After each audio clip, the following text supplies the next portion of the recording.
This is the Ag Queen Podcast. This podcast explores the agriculture industry with the movers and shakers of those shaping it. Here's your host, Lori Boyer. On the show today is Marc Arnusch, a third-generation farmer and owner of Marc Arnusch Farms, a diversified row crop and agribusiness operation in Prospect Valley, Colorado. We are going to be talking about some new technology, Marc, that you have been using. But before we get into that, how are things going so far this spring on your farm? The start to this year's season has actually been much improved over what we experienced last year. Our crop is going in the ground on time. The only challenging thing we have right now is our irrigation water supplies are fairly limited, but that seems like that's becoming every year in eastern Colorado. But as a whole, our farm is in good position right now. Marc, what all do you raise on your operation? You know, I think the last time we spoke, I was growing a lot of sugar beets, a lot of onions, but today we've transitioned into growing seed wheat, seed barley, grains for the craft beer and spirits industry. And then we still grow a few feed ingredients for the livestock sector locally. Marc, do you practice no-till or do you use cover crop practices on your farm? You know, we've experimented quite a bit with the cover crop side of things. That in fact started on our onion acres a number of years ago. We were trying to hold that surface until the onion got large enough that we could terminate that cover crop. But now that we've moved away from a lot of those crops, we really haven't done a lot in the cover crop space because it just takes so much water. We use a lot of strip till farming. We use a lot of reduced tillage, but our ground has a lot of calcium in it naturally, and we've got to till that soil just a little bit. And then one other question on that, and then we'll talk about technology. Are you getting involved or considering at all any of the carbon farming type practices and looking into what that might mean as far as carbon credits? We've been in the nutrient carbon credit program for the last 2 years. We're looking at a grant opportunity through the Colorado Department of Agriculture as well to try to capture some of carbon sequestration that's naturally going on our farm anyway.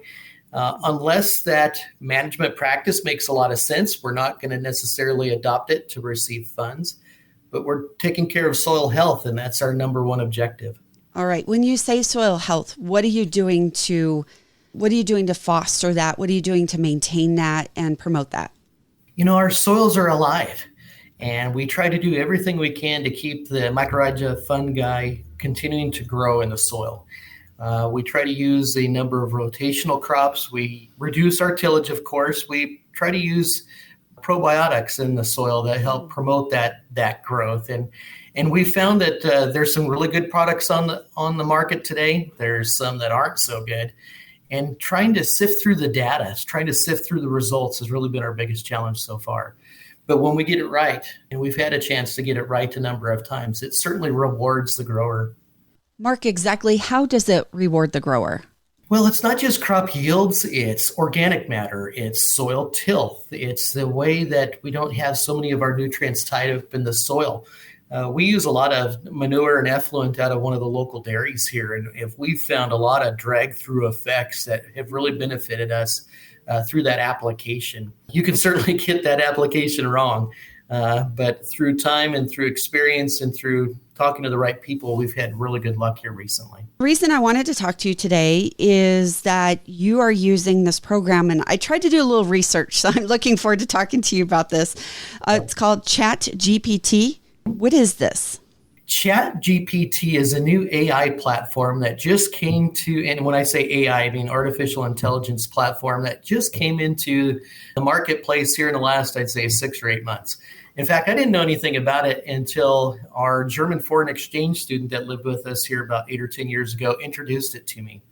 He was using it for his own small startup business in Berlin, and he was using it to create business plans, to create legal documents, to ask it just bizarre questions off the wall. And he encouraged me to use it, and I did. And I started out, asking it simple questions like, write a resume for Marc Arnusch or write a biography for Marc Arnusch. And it was shocking produced. But then I began to ask it more technical questions that were relative to my farm, to our structure, to some direction we'd like to head in. And Lori, I tell you what, it was nothing short of remarkable, the information that it spit out. It was shocking. It was accurate. And it, quite frankly, was nothing short of brilliant. This is the first time we've talked about this. Is it a paid for platform? The platform that I'm using currently is a free platform. It's basically like a worldwide beta test, I suspect. They are using people around the globe to perfect their platform. I do know that there's a ChatGPT 4. I believe that's a paid service. And I've heard in rumblings that there's a ChatGPT 5. What I'm using ChatGPT for today, I don't see the need for the paid service yet. I can tell you that it also learns from you. It's not just a search engine. It's so much more than a search engine. It can learn the way you type. It learns your language patterns. It archives certain things that you've asked it before in the past. It works off of some of the needs and the wants that you have as the user. And that's comforting and scary all at the same time. Yeah, I was just going to say something like that. It reminds me like of a sci-fi movie where robots can take on your personality and become you and do nefarious things, and some of those types of movies. Yeah. We actually refer to it as the Terminator here in the office once in a while. So we're cautiously using the product. How's that? Do you have any concerns about what it's hearing like right now, us talking, people have talked about ads that just pop up out of nowhere. If you're talking about something like Carhartt and all of a sudden ads are popping up, like apps can hear you and you're being monitored. Is there any concern from you on that? Of course. I think a lot of farmers in particular think, well, we have nothing to hide. And I would somewhat put myself in that category too. But it's astonishing, even with some of the Siri platforms or the Alexa platforms, they're always listening. And sometimes makes you wonder, how could this be used to my detriment? But I will tell you this too. I've said this before. If you're not taking a role or you're not familiar with the use of artificial intelligence is going to have interest in you. And so as farmers, as ranchers, those of us involved in agriculture, even if we don't adopt this technology on our farm, we need to be very much aware of its presence. Mark, you said earlier that you have actually used this for your own farm. Can you give me a couple of specific examples as to how you have used it? Yes. As I became more comfortable with asking it particular questions, I had a very strategic business plan question. I wanted it to create a response for me. Our German foreign exchange student had said, hey, look, this is where I find its value. It's working for me in my small business. Give it a try. And so I asked it a very complex marketing plan that surfaces on our craft grain and spirits business. How can we grow that space?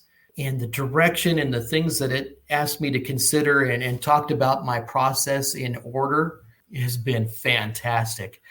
We literally went down the checklist of number 1, number 2, number 3, number 4, and have implemented that.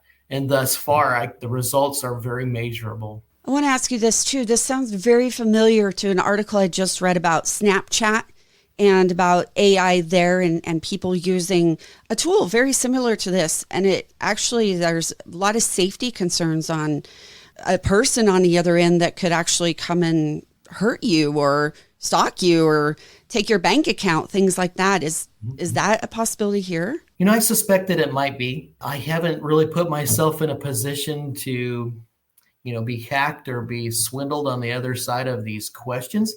But I noticed when I asked it to write a biography about myself, it pulled in information and data that it just simply doesn't exist. We did this exercise on my wife, and it talked about how she was an up-and-coming real estate agent. She's never spent 1 second inside that space. And so that's a constant reminder, as good as this technology is and as accurate as some of the responses are, we still have to use our intuition, our better judgment to sift through some of the details. I know you've given me examples of you personally and how you've used it. And I appreciate that. Do you see other uses for it in the ag industry outside of just what you've done with it? I do. In fact, I'll give you 2 examples here. The first is a TV news update where Walmart has come out and talked about how they're using an artificial intelligence platform of some kind to do a lot of their purchasing. And they talked about the last 3 months that they've used AI platforms for purchasing, that they reduced their costs by 17%. That's great for the consumer, but it could be a detriment to agriculture. And here's why. Walmart represents a significant portion of the grocery aisle. When people are purchasing groceries nationwide, Walmart is a big part of that space. If they're using this advanced technology and buying commodities and crops from farmers, we're almost at a competitive disadvantage if we're not using similar technology on the other side. I could see platforms like this even in the commodity space. I know we already have electronic trading, and sometimes it's almost instantaneous. But imagine the day when artificial intelligence is the predictive analytics that pushes our market in one direction or another. How, as farmers, do we defend that? Another example I'll give you is with Farmers Business Network. They're talking about releasing a tool here that will help us greatly on the agronomic side. Take a picture in the field of something that you're seeing, and that artificial intelligence will not only identify what's going on in the field, but will provide you some solutions in how to handle it. That's key. That's a 24/7 educated and efficient agronomist in your pocket. Mark, it would seem to me, and I'm asking you based on your experience so far, would ChatGPT be helpful in pulling together precision agriculture data and images and saving some time and helping farmers to make decisions? Laura, you see that exactly how I do. That's a great question, and that's exactly where my farm is headed. We need to graduate from precision agriculture, doing things precise and measuring them and creating all of this data, to decision agriculture. How do we decide? As a farmer, that's what I struggle with the most, is I have all of this information coming to me. How do I make an intelligent decision? That's the holy grail. Imagine a day when you wake up and you're touring your farm, you're looking in the field, you're walking the crop, and predictive analytics or artificial intelligence will tell you what's going on in your field and give you 3 or 4 solutions which to pick from that day. It's going to be time savings. It's going to give you a high level of delta confidence in that decision. Gosh, imagine how exciting production agriculture will be then. Are you aware of other farmers that are using this right now? The Twitterverse is a great place to see this. And of course, you get the sarcasm, which is so unique within agriculture about this space. But now you're starting to learn of other farmers and ranchers going, well, hey, wait a minute. This is actually a pretty good tool for this specific use. Or I used it in this situation and it told me that. But where I really see its adoption is in the larger business community, in the political circles, and certainly within some of the social aspects of our day-to-day lives. I can tell you there is a slight lean in some of the information that ChatGPT has told me. And so it's being influenced, it's being programmed, and it's being cultured in a manner that may not resonate with some Americans for sure. That's an interesting point. I hadn't thought about that. And I wonder if there's implications coming down at some point on, we're really worried about agri-terrorism, especially with China. Can they get access to this? Would that be a big issue? I'm just throwing that out there. I wonder if that could be a problem. It's certainly not at the forefront of my mind, but from a possibility standpoint, of course. And we as agriculture, we as Americans, we need to be very in tune with that. Sometimes human nature kicks in and you believe just what's in front of you. And I would hate to see a situation where this technology is hacked or taken advantage of to the point where it influences farmers, ranchers, Americans, taxpayers in the wrong direction. And I wonder if there's possibilities, again, I know you may not know the answer. I'm just throwing this out there as I'm thinking through this, where you can use your phone to turn on and off a sprinkler or to unlock your door or do things like that. I'm wondering if there's going to be some sort of connection where you can use this and you can say, hey, turn off my lights in my house or turn on the alarm, or go back to all the biometrics that already exist in the marketplace, whether it's your thumbprint or maybe a visual scanner. I think it's going to really have to lean on a lot of that type of technology to verify who the user is. Can that system or that platform be compromised? Of course it can, but at least there's some more barriers to prohibit that from happening. All right, Mark, anything else that I haven't asked about or anything else about your experience on using it? Well, I know my staff here at the farm was very skeptical when I first brought this issue up several months ago, and I'm finding that my staff is using this kind of technology more and more. I do believe what I said in the onset, as agriculture, we need to be very well aware of this technology because we may be marketing and growing against this technology in other parts of the world. How do you get to it? Do you just Google it? Do you have to download anything? You just bring it up. There's an app, but you can also just bring it up through your browser history, ChatGPT. Go through a few simple steps. You put in your email address, you put in a password, and I would suspect you better make your password fairly significant. But then it's simple to use, but just make sure you know the proper cues to get it to produce the information you're looking for. And how do you find those cues? I found a lot of those cues and a lot of the tips to the trade on Twitter, on Facebook. There's a number of cheat codes that they call them that you can use to prompt ChatGPT in a certain direction. And know that there's other artificial intelligence platforms out there. I know Microsoft has one. Zoom is coming with one soon that will basically create an agenda, create the minutes of a meeting, and make your daily life a little bit easier in that regard. So I was told, or I guess I read in the Wall Street Journal, that 10,000 AI platforms were released in the month of March alone. So this wave is going to continue coming our direction. Once again, my guest here today, Marc Arnusch. He is a third-generation farmer and is the owner of Marc Arnusch Farms, a diversified row crop and agribusiness operation in Prospect Valley, Colorado. Thanks for tuning in to this edition of the Ag Queen Podcast with your host, Lori Boyer.